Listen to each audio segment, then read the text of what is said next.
ولا قوة إلا بالله العلي العظيم.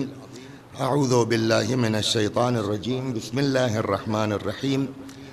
الحمد لله رب العالمين بارئ الخلائق أجمعين باعث الأنبياء والمرسلين، والصلاة والسلام والتحية والإكرام على البشير النذير السراج المنير سيدنا ونبينا وشفيعنا إن شاء الله أبي القاسم محمد. اللهم صل عليه وعلى أهل بيته مظاهر جلالك وجمالك، واللعن على أعدائهم الشاكين فيهم المنحرفين عنهم أجمعين. أما بعد، فقد قال الله تبارك وتعالى وقوله الحق: أعوذ بالله من الشيطان الرجيم. بسم الله الرحمن الرحيم. يا أيها الذين آمنوا كتب عليكم الصيام كما كتب على الذين من قبلكم لعلكم تتقون. الحمدللہ اس سلسلے کی گفتگو ہماری شروع ہوئی تھی امام حسن علیہ السلام سے، اور پھر گزشتہ گفتگو میں عرض کیا گیا کہ تقویٰ کہتے کس کو ہیں. چونکہ یہ گفتگو ہماری ماہ مبارک رمضان میں ہو رہی ہے، اسی لیے اس آیہ کریمہ کو روزانہ عنوان کلام قرار دیا جا رہا ہے کہ ارشاد حضرت حق جل وعلا ہوتا ہے کہ اے صاحبان ایمان، تمہارے اوپر روزے لکھ دیے گئے ہیں اسی طریقے سے جیسے تم سے پہلے والے لوگوں پر روزے لکھ دیے گئے تھے، لعلکم تتقون، تاکہ تمہارے اندر تقویٰ پیدا ہو جائے. تو عرض یہ کیا گیا کہ روزوں کے وجوب کا جو فلسفہ ہے وہ ہے کہ انسان متقی ہو جائے، انسان پرہیزگار ہو جائے. گزشتہ گفتگو میں بات یہ آئی کہ تقویٰ کہتے کس کو ہیں؟ تقویٰ کثرت عبادت کا نام نہیں ہے. جو امام جعفر صادق علیہ السلام کا قول نقل کیا گیا تھا کہ امام کے جو فرمانے کا مفہوم یہ تھا کہ اللہ تم کو وہاں سے غائب نہ پائے جہاں رہنے کا حکم دیا ہے، اور وہاں نظر نہ آؤ جہاں سے منع کیا ہے. یعنی اصل تقویٰ ہے کہ انسان سے واجب چھوٹنے نہ پائے اور حرام پر عمل ہونے نہ پائے. تو اصل تقویٰ واجب پر عمل اور حرام سے پرہیز. اسی اعتبار سے اب ہم نے جو ہے وہ بات یہ شروع کی تھی پچھلی گفتگو میں کہ گناہ کی دو قسمیں ہیں، ایک ہے چھوٹا گناہ اور ایک ہے بڑا گناہ. ایک کو گناہ صغیرہ کہتے ہیں اور ایک ہے گناہ کبیرہ. بات یہ ہے کہ گناہ کبیرہ کہتے کس کو ہیں؟ اس پر عرض کیا گیا کہ گناہ کبیرہ وہ ہے کہ جس میں قرآن یا احادیث پیغمبر میں جس کے عذاب کے طور پر جہنم کی بات کہی گئی ہو، وہ ہے گناہ کبیرہ. اس کے علاوہ جو کچھ ہے وہ گناہ صغیرہ ہے.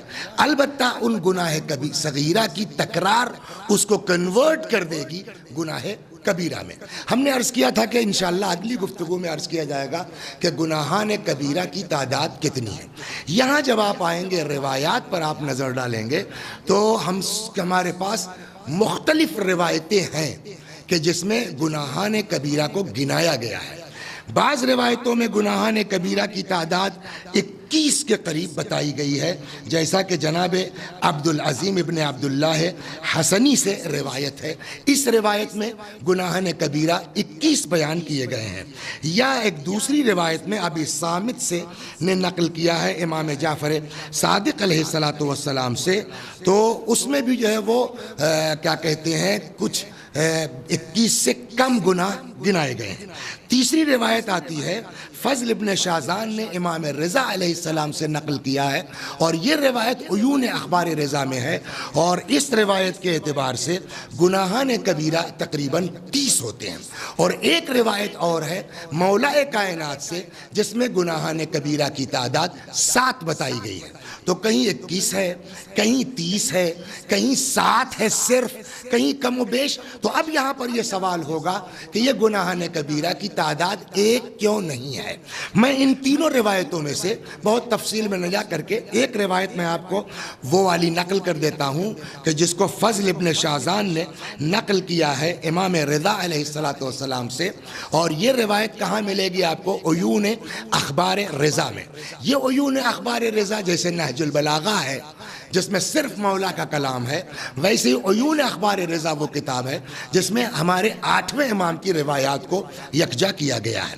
اس میں روایت کہتے ہیں کہ فضل ابن شاہزان کہتے ہیں کہ فیما کتب الی المأمون واجتناب الکبائر، امام رضا علیہ السلام نے جو مامون کو لکھا اور اس سے کہا کہ گناہان کبیرہ سے بچو، اور امام نے فرمایا وہ گناہان کبیرہ یہ ہے، وہ یہ نمبر 1 قتل النفس التي حرم اللہ تعالی۔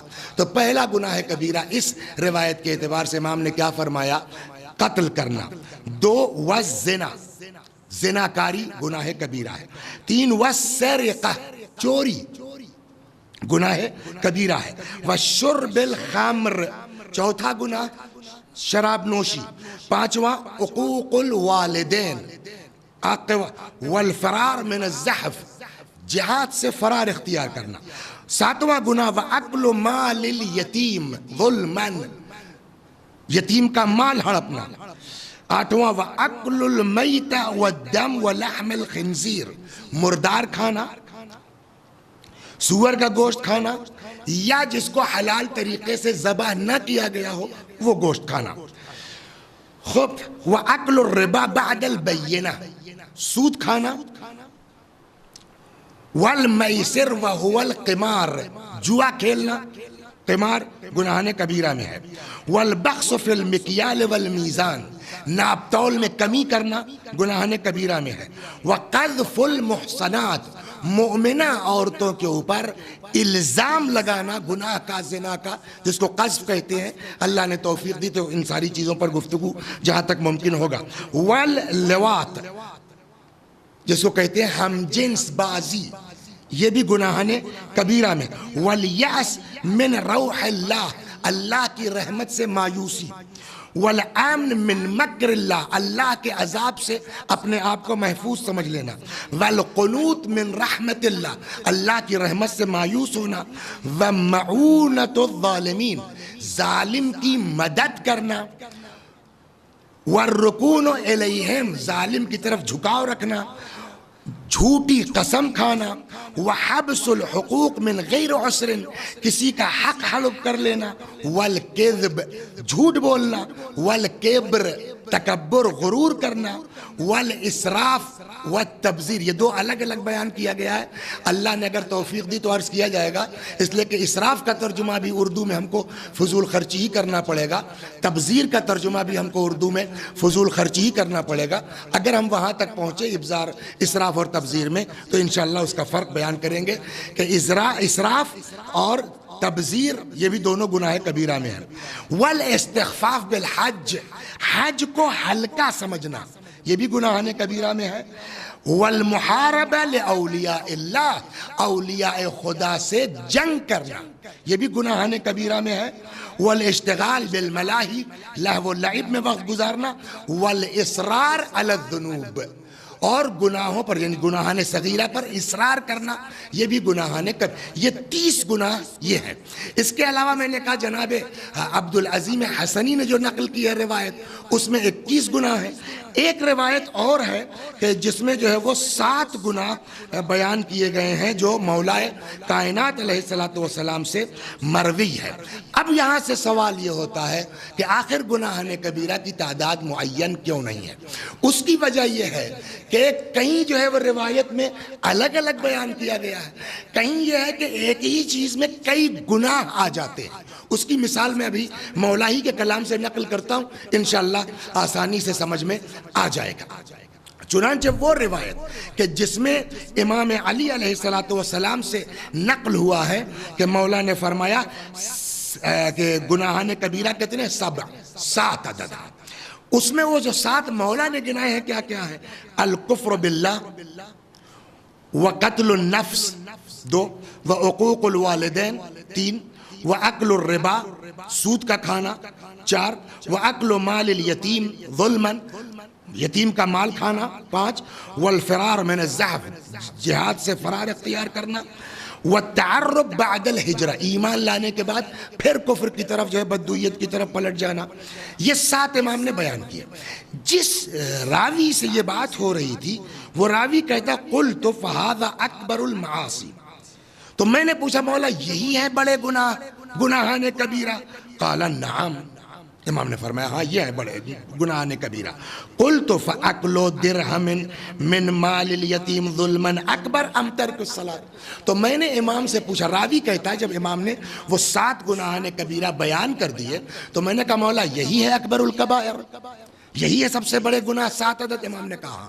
تو وہ کہتا کہ میں نے امام سے پوچھا مولا ایک سوال کا جواب، آیا یتیم کا مال کھانا یہ زیادہ بڑا گناہ ہے یا نماز کا ترک کرنا یہ زیادہ بڑا گناہ ہے؟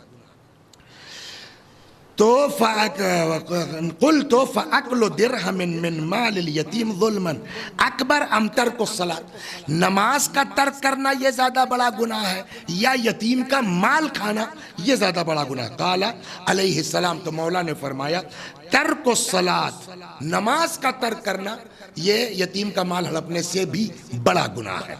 قلت فما عدت ترک الصلاۃ فی الکبائر، لیکن آپ نے گناہان کبیرہ میں تو ترک صلاۃ کا ذکر نہیں کیا، اس لیے جو امام نے 7 گنائے ہیں اس میں ترک نماز کا نام نہیں ہے۔ فقال ای شیء اول ما قلت لک، امام نے کہا اچھا جو میں نے 7 گنائے اس میں پہلا گناہ کون سا میں نے گنایا تھا گناہان کبیرہ میں؟ قلت الکفر، میں نے کہا آپ نے کہا تھا کہ سب سے پہلا گناہ جو ہے وہ کفر ہے گناہان کبیرہ میں۔ قال علیہ السلام فإن تارک الصلاۃ کافر، نماز نہ پڑھنے والا کافر ہے، تو جب نماز نہ پڑھنے والا کافر ہے تو تارک الصلاۃ اسی کفر میں آ گیا نا، الگ سے بیان کرنے کی ضرورت نہیں ہے۔ تو کہیں یہ ہے کہ ایک ایک گناہ میں کئی چیزیں آ جا رہی ہیں، اس لیے یہ تعداد مختلف ہو رہی ہے، کہیں 21 ہے، کہیں 30 ہے، کہیں کچھ کم ہے، کہیں کچھ زیادہ ہے، وغیرہ وغیرہ۔ خیر فإن ترک الصلاۃ کافر یعنی من غیر علہ، اگر کوئی بلا وجہ نماز ترک کرتا ہے انشاءاللہ اس پر بھی اللہ نے توفیق دی تو بات آئے گی۔ اب یہ جو ہم گناہوں کا سلسلہ ہم نے آپ کو بتایا کہ گناہ کی 2 قسمیں ہیں، ایک ہے گناہ صغیرہ اور ایک ہے گناہ کبیرہ۔ گناہ صغیرہ کے لیے پچھلی گفتگو میں بھی عرض کیا گیا اور ابھی بھی میں نے عرض کیا کہ گناہ کبیرہ کی ڈیفینیشن یہ ہے کہ ہر وہ گناہ جس کے بارے میں قرآن میں یا حدیث میں جہنم کی بات کہی گئی ہو سزا کے طور پر، اور اگر صریحی طور پر جہنم کی بات نہ بھی کہی ہو تو اشارتاً یا کنایتاً ہو، یا کسی ایسے گناہ سے بڑا گناہ کہا گیا ہو کہ جس گناہ کے لیے جہنم کی بات کہی گئی ہو۔ مثال دی تھی میں نے جیسے فتنہ ہے، فتنہ گناہ کبیرہ میں ہے لیکن فتنے کے لیے یہ نہیں کہا گیا ہے کہ جزا اس کی جہنم ہے، لیکن قتل کے لیے قرآن نے کہا ہے کہ اس کی جزا جہنم ہے، اور قرآن کہتا ہے کہ فتنہ قتل سے بڑا ہے، تو چاہے اس کے لیے لفظ جہنم آیا ہو یا نہ آیا ہو، چونکہ یہ قتل سے بڑا گناہ ہے اور قتل گناہ کبیرہ میں ہے، لہٰذا یہ فتنہ بھی گناہان کبیرہ میں ہوگا۔ اب یہاں یہ ہونے کے بعد آج سے آغاز کرتے ہیں جتنا خدا توفیق دے گا انشاءاللہ، اس لیے کہ درمیان میں پھر وہ شبہائے قدر بھی آئیں گی اور امام کی شہادت کی بھی تاریخ آئے گی تو اس کا بھی لحاظ کرنا ہوگا، لیکن یہ سلسلے کو انشاءاللہ تھوڑا تھوڑا جاری رکھا جائے گا ہر دن جتنا اللہ توفیق دے گا۔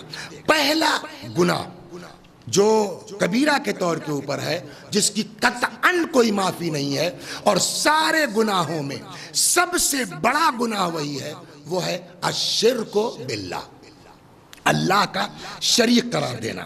یہاں میں آپ کی خدمت میں چند آیتیں پیش کرتا ہوں۔ ارشاد ہوتا ہے اکبر الکبائر، یہ روایت ہے وسائل الشیعہ میں، اکبر الکبائر الشرک باللہ، سب سے بڑا گناہ اللہ کا شریک قرار دینا ہے۔ یا سورہ مبارکہ نساء میں ارشاد ہوتا ہے ان اللہ لا یغفر ان یشرک بہ، اللہ تبارک و تعالی سارا گناہ معاف کر دے گا، وَيَغْفِرُ مَا دُونَ ذَلِكَ لِمَنْ يَشَاءُ، سوائے شرک کے اللہ تبارک و تعالی شرک کے علاوہ بقیہ گناہ جس کا چاہے گا معاف کر دے گا، مگر شرک معاف نہیں ہوگا۔ قرآن ہی کہتا ہے کہ قل یا عبادی الذین اسرفوا علی انفسہم لا تقنطوا من رحمت اللہ ان اللہ یغفر الذنوب جمیعا۔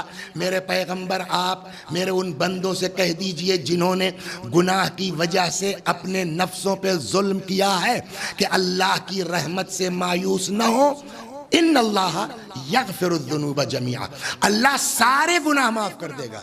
کوئی بھی گناہ معاف ہو سکتا ہے لیکن شرک معاف نہیں ہو سکتا۔ کہاں یہ سورہ مبارکہ نساء میں، ان اللہ لا یغفر ان یشرک بہ، اللہ شرک کو قطعاً معاف نہیں کرے گا، وَيَغْفِرُ مَا دُونَ ذَلِكَ لِمَنْ يَشَاءُ، شرک کے علاوہ جس کو چاہے گا اللہ جو چاہے گا معاف کر دے گا۔ دوسری جگہ ارشاد ہوتا ہے سورہ مبارکہ مائدہ میں کہ اِنَّهُ مَنْ يُشْرِكْ بِاللَّهِ، جو بھی اللہ کا شریک کسی کو قرار دے گا، فقد حرم اللہ علیہ الجنہ، اللہ اس کے اوپر جنت کو حرام قرار دے دے گا، ومأواہ النار، اور اس کی جگہ جہنم ہے، وما للظالمین من انصار، اور ظالموں کی کوئی مدد کرنے والا نہیں ہے۔ یا سورہ مبارکہ لقمان میں ارشاد ہوتا ہے لا تشرک باللہ، جناب لقمان نے اپنے فرزند کو جو نصیحت کی ہے وہ نہیں، لا تشرک باللہ ان الشرک لظلم عظیم، بیٹا اللہ کا شریک قرار مت دینا، اس لیے کہ شرک سب سے بڑا گناہ ہے۔ یا سورہ مبارکہ نساء کی آیت میں پھر وَمَن يُشْرِكْ بِاللَّهِ فَقَدِ افْتَرَى اِثْمًا عَظِيمًا، جو اللہ کا شریک قرار دے گا وہ بہت بڑے گناہ کا مرتکب ہوگا۔ یا اسی سورہ مبارکہ نساء میں 20ویں آیت میں ارشاد ہوتا ہے وَاعْبُدُوا اللَّهَ وَلَا تُشْرِكُوا بِهِ شَيْئًا، اللہ کی عبادت کرو اور اللہ کی عبادت میں کسی کو شریک قرار مت دو۔ اب یہ شرک طے ہوا قرآن کی روح سے بھی، روایت کی روح سے بھی، کہ اللہ سارا گناہ معاف کر سکتا ہے، اس میں کوئی شک نہیں ہے کہ خدا رحیم ہے، خدا کریم ہے، چاہے جتنا گناہ کر لے آدمی۔ اسی ہو سکتا ہے کسی کو اللہ نے توفیق دی ہو، اللہ اتنا کریم ہے، اتنا کریم ہے کہ آدمی توبہ نہ بھی کرے اگر خالی اپنے گناہ پر شرمندہ ہو جائے کہ مجھ سے غلطی ہو گئی، خدا اس شرمندگی اور ندامت کو بھی توبہ کاؤنٹ کر لیتا ہے اور معاف کر دیتا ہے۔ یہ کہاں ملے گا آپ کو؟ مفاتیح الجنان میں شروع میں 15 مناجاتیں ہیں۔ ہو سکتا ہے کسی کو اللہ نے اس ماہ مبارک رمضان میں ان مناجات کے پڑھنے کی توفیق دی ہو۔ 15 جو مشہور مناجات 15 مناجاتوں کے نام سے الگ الگ عنوان اور الگ الگ موضوع ہے اس کا، مناجات التائبین، مناجات الشاکرین، مناجات الزاہدین، مناجات الشاکین، الگ الگ عنوان۔ پہلی مناجات اس 15 مناجات میں کیا ہے؟ مناجات التائبین، توبہ کرنے والوں کی مناجات۔ ظاہر سی بات ہے کہ امام کے جملے ہیں نا، امام کے جملے تو ادھر ادھر نہیں ہو سکتے۔ آپ اٹھائیے مفاتیح الجنان میں پہلی مناجات 15 میں مناجات التائبین شروع ہی مل جائے گی۔ وہاں امام فرماتے ہیں الہی ان کان الندم علی الذنب توبۃ، پروردگارا اگر اپنے گناہوں پر نادم ہونا، اپنے گناہوں پہ شرمندہ ہونا یہی توبہ ہے، فَإِنِّي وَعِزَّتِكَ مِنَ النَّادِمِينَ، میرے خدا تیری عزت کی قسم میں اپنے گناہوں پر شرمندہ ہوں۔ اس کا کیا مطلب ہوا؟ یعنی امام فرما رہے کہ آدمی اگر اپنے گناہ پہ شرمندہ ہو جائے اللہ اس کو توبہ کاؤنٹ کر لیتا ہے اور معاف کر دیتا ہے، اور اگر کوئی توبہ کرے تو حدیث کہتی ہے التائب من الذنب کمن لا ذنب لہ، گناہوں سے توبہ کرنے والا جسٹ لائک اس نے گناہ کیا ہی نہیں ہے۔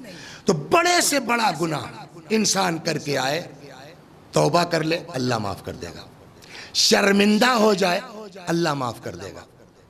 بلکہ ایک روایت میں تو یہ کہتی ہے کہ اگر ہم لوگ نماز جنازہ پڑھتے ہیں نا، روایت کہتی ہے کہ نماز جنازہ میں اگر 40 لوگ کسی کی نماز میت میں کھڑے ہو کر کے یہ جملہ کہہ دیتے ہیں اللہم، 5ویں تکبیر میں ہے، 4تھی تکبیر کے بعد، اللہم ان لا نعلم منہ الا خیرا، پالنے والے میں اس کے بارے میں کچھ نہیں جانتا سوائے خیر کے۔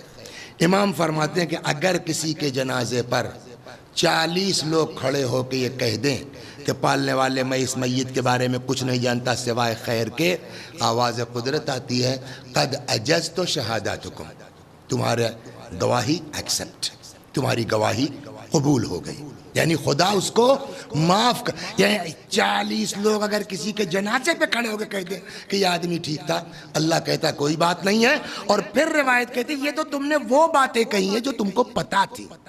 بہت سے گناہ اس کے وہ ہیں کہ جو میں جانتا ہوں تم لوگ نہیں جانتے تھے، لیکن جب تم بندے ہو کے کہہ رہے ہو ٹھیک تھا تو میں تو اللہ ہوں، تو جاؤ جو تم لوگ نہیں جانتے تھے میں جانتا تھا، میں نے وہ بھی ایسا کریم ہے خدا، ایسا رحیم ہے خدا، ایسا معاف کرنے والا ہے ہمارا رب۔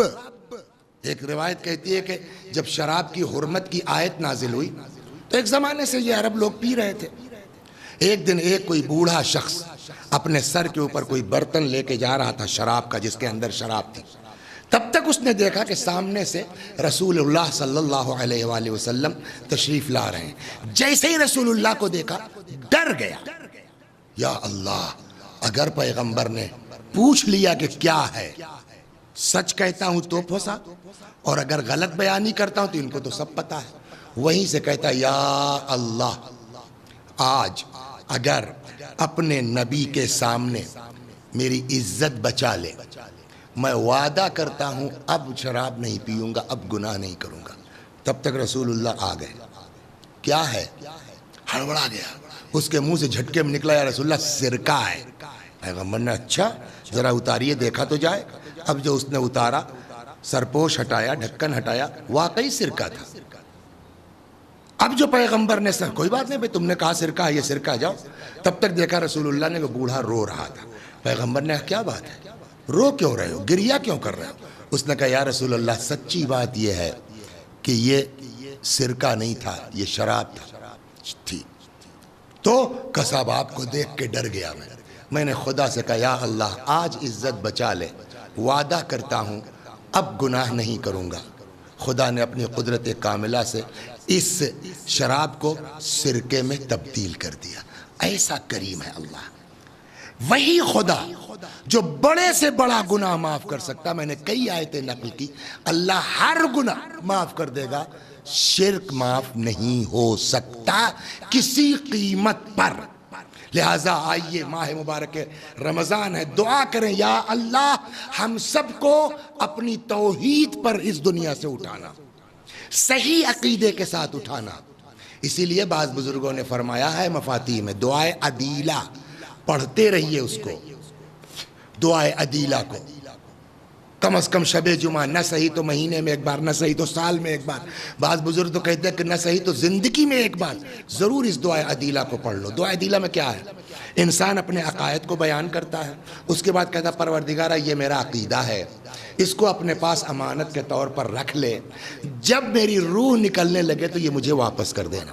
خدا سے زیادہ امانت دار کون ہے؟ اگر ہم چاہتے ہیں کہ مرتے دم تک عقیدہ ہمارا سالم رہے تو دعا کرتے رہیں اور اس دعائے عدیلہ کو پڑھیں، اس لیے کہ بڑے بڑوں کی گارنٹی نہیں ہے، کب انسان سے چوک ہو جائے نہیں معلوم ہے۔ مرحوم آیت اللہ العظمیٰ آصد گل پائگانی رحمت اللہ علیہ رضوان اللہ علیہ، وہ خود نقل فرماتے ہیں کہ میرا ہمدرس، میرا ساتھی، میرا کلاس فیلو اسی قم میں خبر آئی کہ بہت زیادہ طبیعت خراب ہے، میں قم میں موجود تھا، میں چلا گیا عیادت کے لیے، تو ظاہر بات ہے کہ جب وہی ایج گروپ رہا ہوگا آغا گل پائگانی کا، وہ مر جاتے۔ ادھر ادھر کی باتیں ہونے لگی تو کہنے لگے، وہ میرے دوست نے پوچھا، نام تو نہیں بتایا، جائز بھی نہیں نام بتانا، کہ یہ بتاؤ گل پائگانی پڑھنے میں تیز تھا کہ تم؟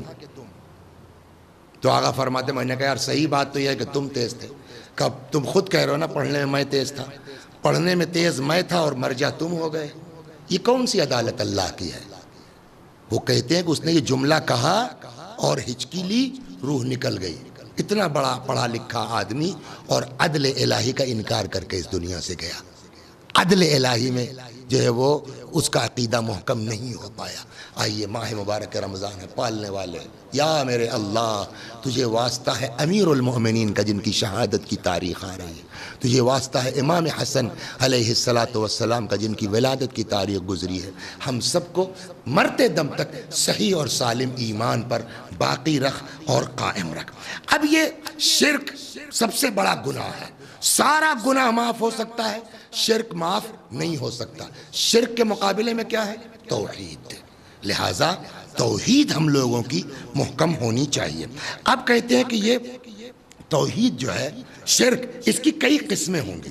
نمبر ایک، شرک ذات کے مقابلے میں، دو صفات میں جیسے ابھی اس نے عدل کا انکار کیا، تین افعال میں خدا کے کسی کو شریک قرار نہ دے، چار اطاعت میں اللہ کا کسی کو شریک قرار نہ دے، صرف اور صرف اللہ تبارک و تعالیٰ کی اطاعت، پانچ عبادت میں اللہ کا کسی کو شریک قرار نہ دے، عبادت صرف اور صرف خدا کی ہو۔ تو کتنی قسمیں ہو گئی شرک کی؟ شرک مقام ذات میں، شرک مقام صفات میں، شرک مقام افعال میں، شرک مقام اطاعت، اور شرک مقام عبادت۔ یعنی نہ ذات میں کسی کا شریک قرار دے، کسی کو شریک قرار دے اللہ کا، نہ صفت میں کسی کو شریک قرار دے، نہ افعال میں یہ کہے کہ صاحب اللہ کے علاوہ بھی کوئی یہ کام کر سکتا ہے، نہ اطاعت اللہ کے علاوہ کسی کی ہو سکتی ہے، نہ عبادت اللہ کے علاوہ کسی کی ہو سکتی ہے۔ اب جب یہ بات ہو گئی، جس میں ایک اعتراض آپ کے ذہن میں آ سکتا ہے کہ یہ جو ہم کہہ رہے ہیں کہ صاحب ذات میں، صفات میں، اطاعت میں، عبادت میں کسی کا شریک نہ قرار دیا جائے، دیکھیے حتیٰ افعال میں بھی، حتیٰ افعال میں بھی اکثر ہم لوگ جو ہے وہ افعال میں شرک کے قائل ہو جاتے ہیں۔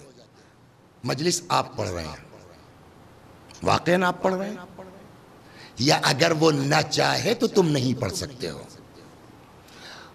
قارون کو اس قدر اللہ نے خزانہ دیا، خزانہ دیا، خزانہ دیا، لیکن قارون نے جواب میں کیا کہا؟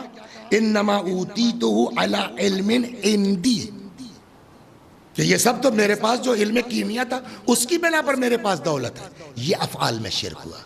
وہ خوب علم کیمیا کس نے دیا تم کو؟ وہ خدا ہے، ایک چیز۔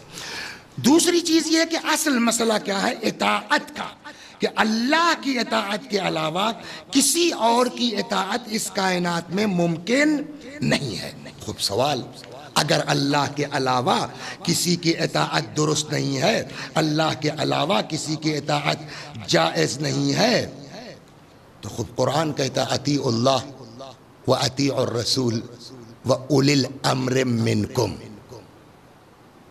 اس کا جواب اسی میں ہے کہ خدا کہہ رہا ہے ہم خود سے کسی کی اطاعت نہیں کر سکتے۔ ہاں اگر خدا کہتا ہے کہ تم ان کی اطاعت کرو تو اب ان کی اطاعت نہیں ہے، در حقیقت خدا کی اطاعت ہے۔ اس لیے کہ اللہ کہہ رہا ہے نا اطیعوا اللہ واطیعوا الرسول، اللہ کی اطاعت کرو اور رسول کی اطاعت کرو۔ تو ہم رسول کی اطاعت اس کے کہنے پہ کر رہے ہیں، چونکہ اس کے کہنے پہ کر رہے ہیں، لہٰذا اب خود دوسری جگہ پہ قرآن کہتا ہے ما آتاکم الرسول فخذوہ وما نہاکم عنہ فانتہوا، جو ہمارا پیغمبر تمہیں دے اسے لے لو، جس چیز سے منع کرے اس سے رک جاؤ۔ اس کا کیا مطلب ہے؟ یعنی اب اگر ہم پیغمبر کا کہنا مانتے ہیں تو پیغمبر کے حکم پر چلنا یہ شرک نہیں ہے، یہ عین اطاعت الہی ہے۔ یا اولی الامر یعنی امیر المؤمنین یا ائمہ معصومین علیہم السلام، ان کے احکام پر اگر ہم چلتے ہیں تو یہ شرک نہیں ہے، ان کی اطاعت شرک نہیں ہے۔ کیوں؟ اس لیے کہ اللہ نے کہا ہے وَأُولِي الْأَمْرِ مِنْكُمْ۔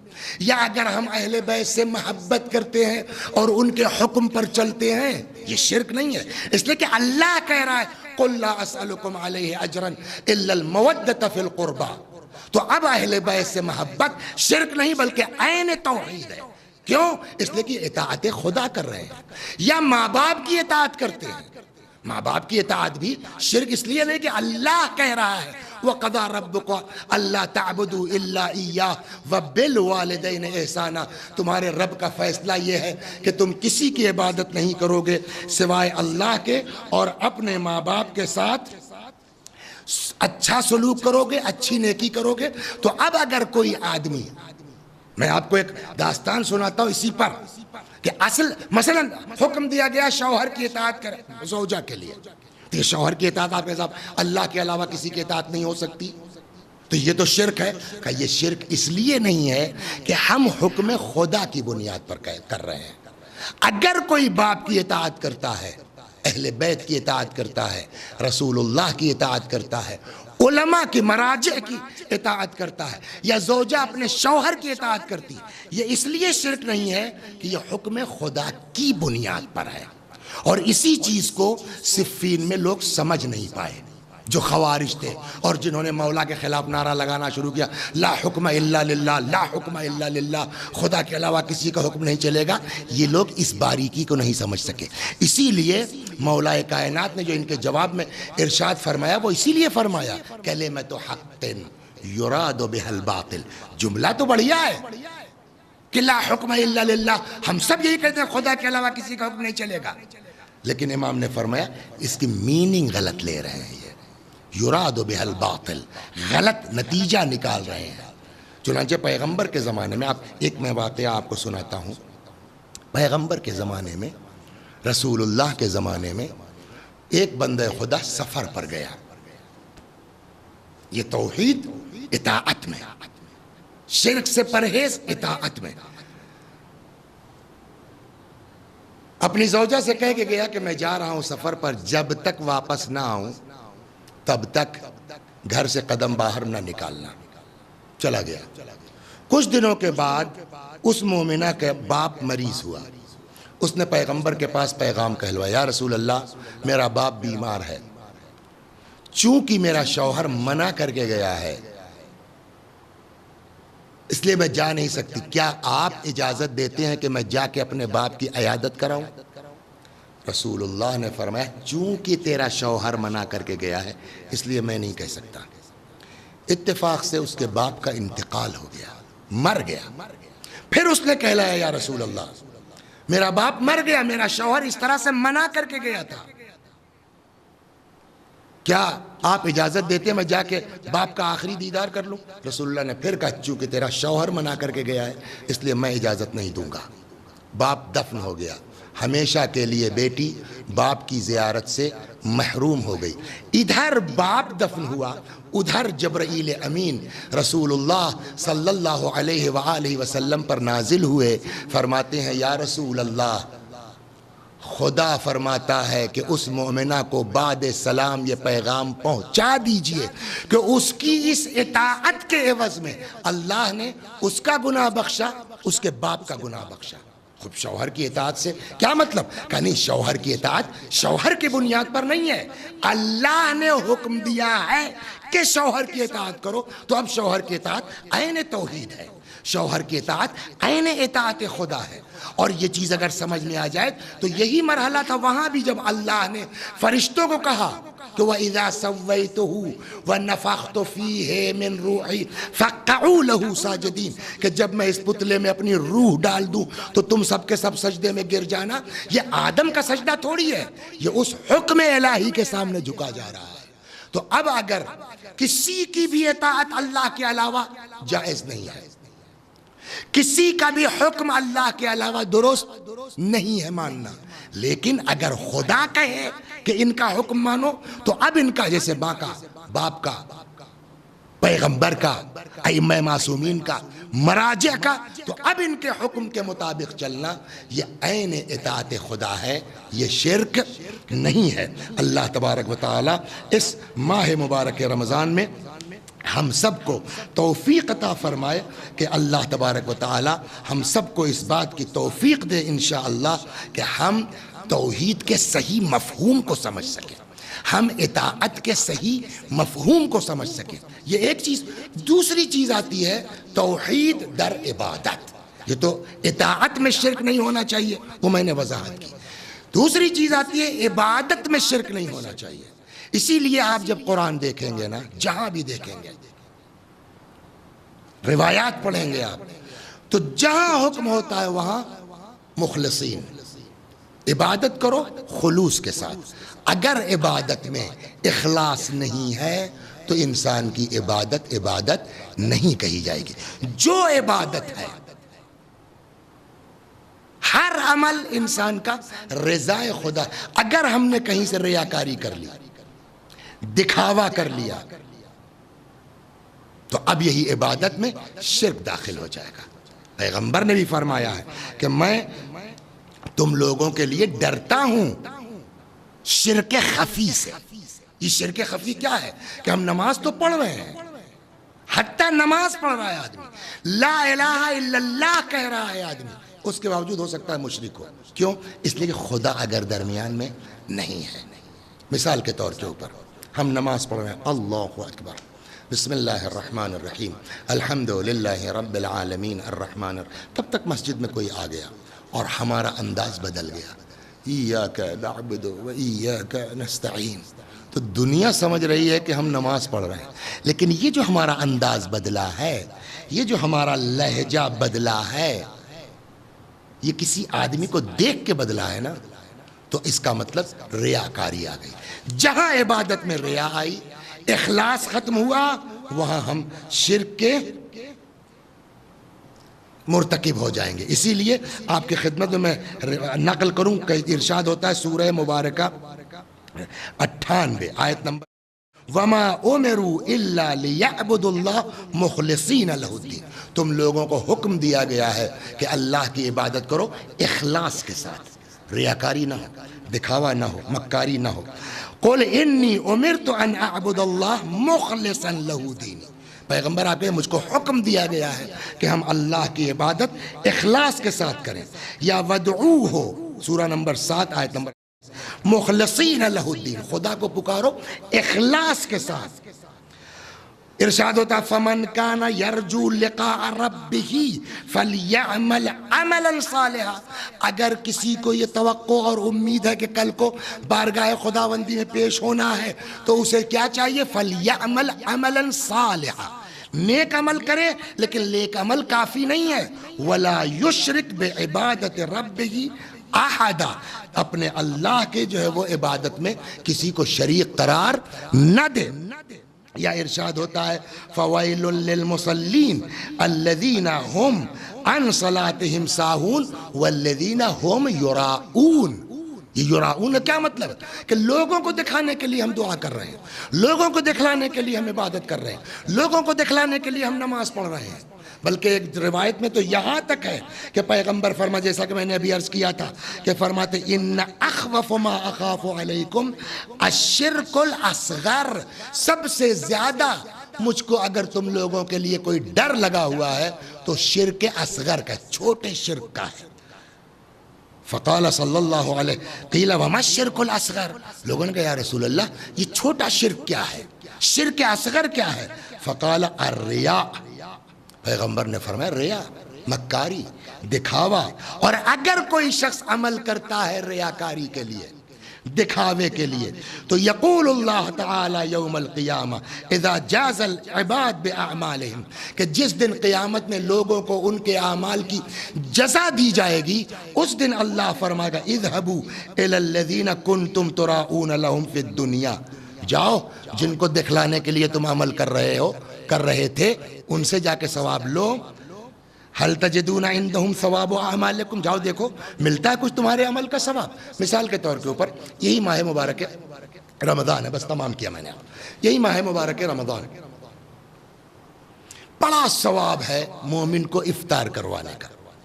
رسول اللہ نے جو خطبہ شعبانیہ ہے اس میں ارشاد فرمایا کہ بجھاؤ جہنم کی آگ کو مومن کو افطار کروا کے. اتقوا النار، ڈرو جہنم کی آگ سے، بچاؤ اپنے آپ کو جہنم کی آگ سے. کیسے بچائیں؟ مومن کو افطار کروا کے. ایک شخص کھڑا ہوا کہتا ہے یا رسول اللہ سب کی اوقات نہیں ہے افطار کروانے کی. پیغمبر نے فرمایا اتقوا النار ولو بشق تمرۃ، جہنم سے بچو چاہے ایک کھجور ہی کیوں نہ ہو. اتقوا النار ولو بشربۃ من ماء، بچو جہنم کی آگ سے چاہے ایک گلاس پانی ہی کیوں نہ ہو. اس کا مطلب کیا ہوا؟ وہاں کتنا کیا یہ نہیں دیکھا جاتا، ہمارے لیے کتنا ہے وہ دیکھا جائے گا. اب فرض کیجئے ہم دو بھائی ہیں، ہمارے بھائی فرض کیجئے غریب آدمی ہیں، انہوں نے مسجد میں لوگوں کے سامنے ایک ایک کھجور لا کے رکھ دیا کہ بھئی آپ لوگ افطار کر لیجئے۔ اب لوگ منہ بناتے ہوئے واپس گئے، جب اوقات نہیں تھی کیوں بلا لیا؟ بتاؤ ایک کھجور پہ جو ہے دن بھر روزہ رہ کر کے، اگر واقعاً ہم اللہ کے لیے روزے سے تھے، جیسے 15 گھنٹہ برداشت کیا، آدھا گھنٹہ اور برداشت کر لیں، گھر جا کے پورا کھا لیں گے۔ ایک کھجور سے اس کو اب وہاں میں دیکھ رہا تھا، میں نے کہا بھئی کل پھر مسجد تشریف لائیے، میری طرف سے افطار ہے۔ اور ہم نے 10 آدمیوں کے لیے زبردست انتظام کیا، ہزار روپے ایک آدمی کی افطار پہ خرچ ہو گئے، مثلا 2,000 روپے خرچ ہو گئے ایک آدمی کی افطار پر۔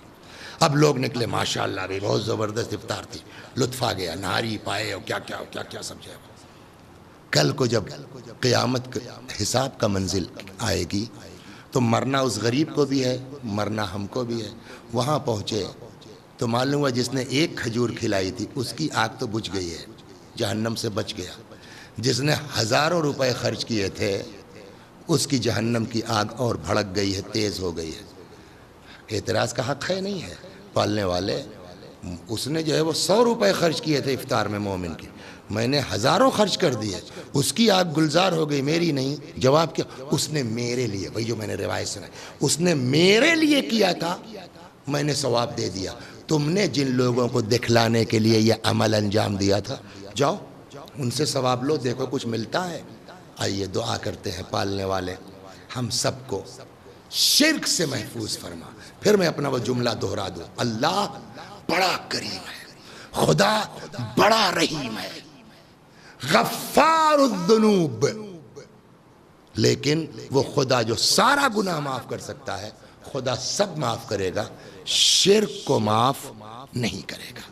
پالنے والے تجھے واسطہ ہے محمد و آل محمد کا، امیر المؤمنین کا، امام حسن کا، ام المؤمنین حضرت خدیجہ الکبریٰ کا، جس نے اپنا پورا مال تیری راہ میں لٹا دیا اور جن کی وفات کی تاریخ یہی ماہ رمضان میں گزری ہے۔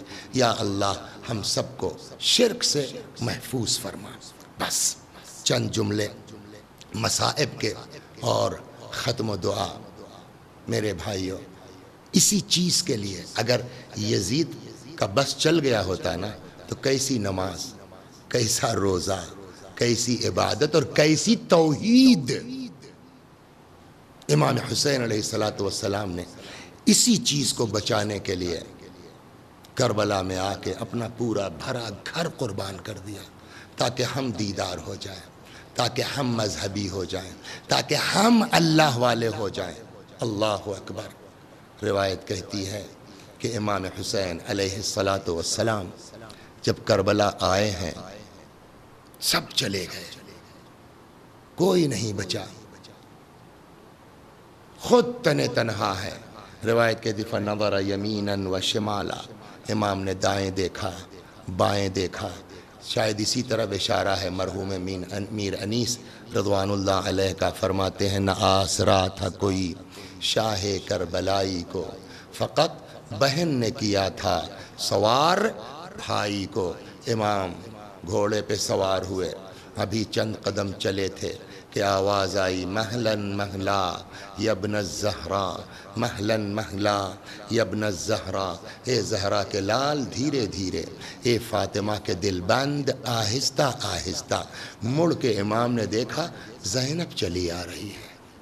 اللہ اکبر۔ بتاؤں آپ کو یہ حضرت زینب کون ہے؟ مولا نے فرمایا، امیر المؤمنین نے فرمایا ہے۔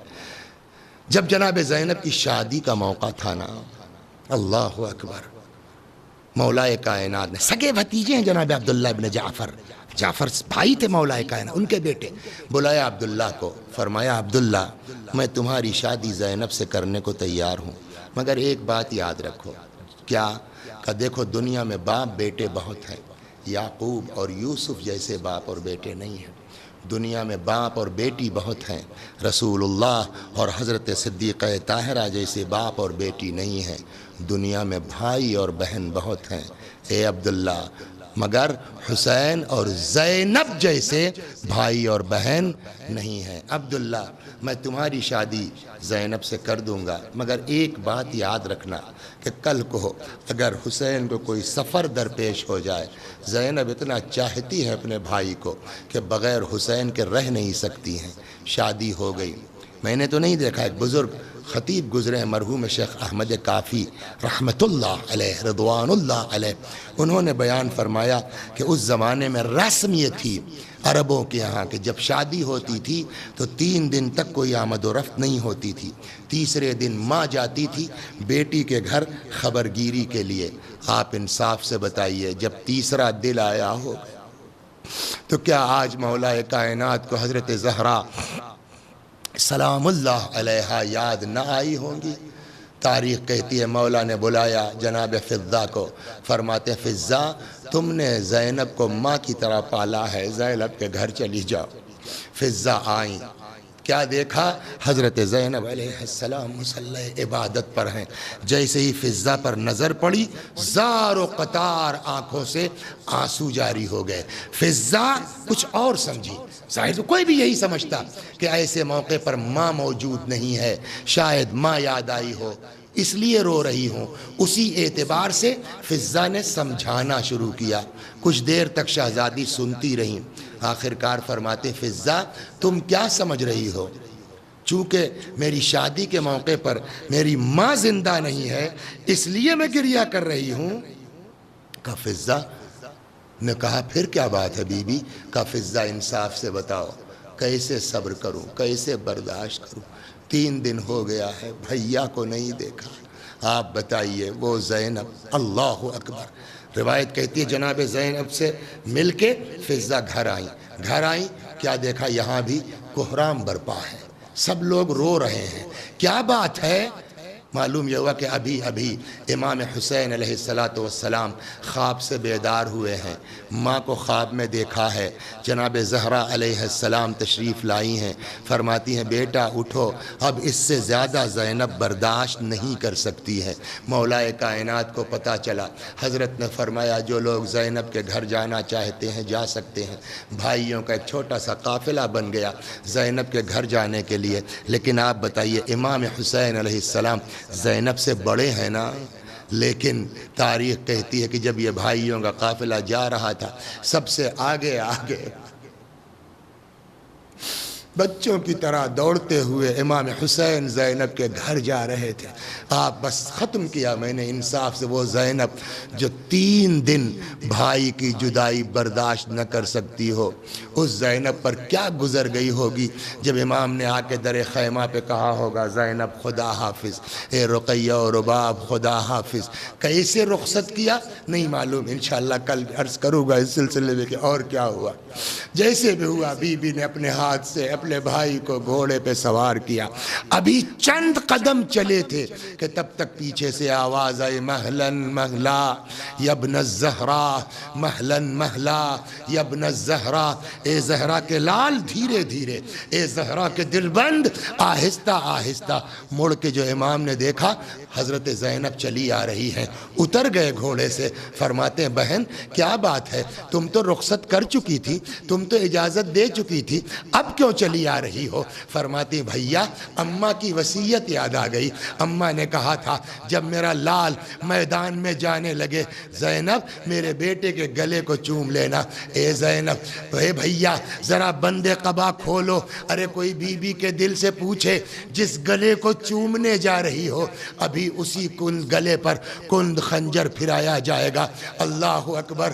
امام میدان میں آئے، لڑتے لڑتے ایک وقت وہ آیا جب آقا سے گھوڑے پہ سنبھلا نہ گیا۔ روایت کہتی فجلس الشمر علی صدر، ملعون شمر جس میں اطہر پہ سوار ہوا، وضرب 12 ضربہ، 12 مرتبہ امام کے گلے پہ چھری پھرائی۔ جب دیکھیے جانور بھی ذبح ہوتا ہے اس کے بھی اپنے اصول ہیں، گلا سامنے سے کاٹا جاتا ہے، تیز دھار چھری ہوتی ہے، پانی پلا لیا جاتا ہے تاکہ ذبح ہونے والے کو تکلیف زیادہ نہ ہو.